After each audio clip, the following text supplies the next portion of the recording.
జాతకం అంటే విశ్వాసం, జాతకం అంటే నమ్మకం. అయితే ఈ విశ్వాసాలు నమ్మకాలు పక్కకెళ్లిపోయాయి. ఇప్పుడు జాతకం, జోస్యం అంటే ఖరీదైన వస్తువులుగా మారిపోయాయి. ముఖ్యంగా సెలబ్రిటీల జాతకాలు, జోస్యాలు చెప్పే వేణుస్వామి లాంటి వాళ్లు ఎంట్రీ తర్వాత పూర్తిగా సీన్ మారిపోయింది. తెలంగాణలో కేసీఆర్ గెలుస్తాడని వేణుస్వామి చెప్పారు. ఆయన గెలవలేదు.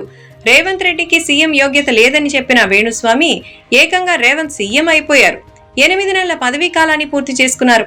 ఐపీఎల్లో హైదరాబాద్ గెలుపొందుతని జోస్యం చెప్పారు, కానీ ఘోరాతి ఘోరంగా ఓడిపోయింది. ఇదే ఇప్పుడు వైసీపీ శ్రేణుల ఆందోళనకు కారణమవుతోంది.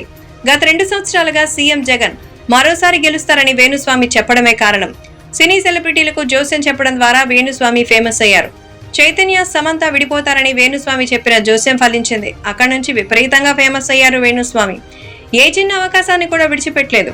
రాజకీయ, సినీ ప్రముఖులకు సంబంధించి దృశ్యాలు చెప్తూ ఆన్లైన్లో హల్చల్ చేయడం ప్రారంభించారు. కొద్ది రోజుల క్రిందట ఏపీ సీఎం జగన్ ను ప్రత్యేకంగా కలిశారు. అక్కడి నుంచి తన స్వరాన్ని మరింత పెంచుకుంటూ వచ్చారు. ఇప్పుడు ఫలితాలు వస్తాయనగా మరోసారి జోస్యం చెప్పారు. అయితే జగన్ గెలుస్తారని చెప్పిన వేణుస్వామి ఐపీఎల్ టోర్నీలో తెలుగు రాష్ట్రాలకు చెందిన సన్ రైజర్స్ హైదరాబాద్ జట్టు విజయం సాధిస్తుందని చెప్పుకొచ్చారు.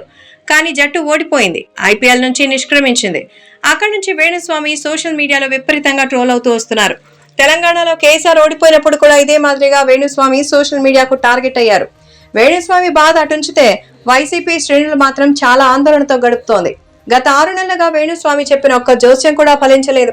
ఏపీలో జగన్ పదే పదే గెలుస్తారని, 2029 ఎన్నికల్లో కూడా ఆయనే అధికారంలోకి వస్తారని, 17 సంవత్సరాల పాటు నిరంతరంగా ఈ రాష్ట్రానికి సీఎంగా కొనసాగుతారని వేణుస్వామి జోస్యం చెప్పారు. వేణుస్వామి టార్గెట్ గా సోషల్ మీడియాలో పెద్ద ఎత్తున ప్రచారం జరుగుతుండటంతో జగన్ విషయంలో కూడా ఆయన జోస్యం ఫెయిల్ అవుతుందని ఎక్కువ మంది కామెంట్స్ చేస్తున్నారు. మంత్రాలకి చింతకాయలు రాలవు, జోష్యాలకి ఓట్లు రావంటూ నెటిజన్స్ కామెంట్స్ చేస్తున్నారు. దీంతో వైసీపీ శ్రేణుల్లో ఒక రకమైన ఆందోళన కనిపిస్తోంది.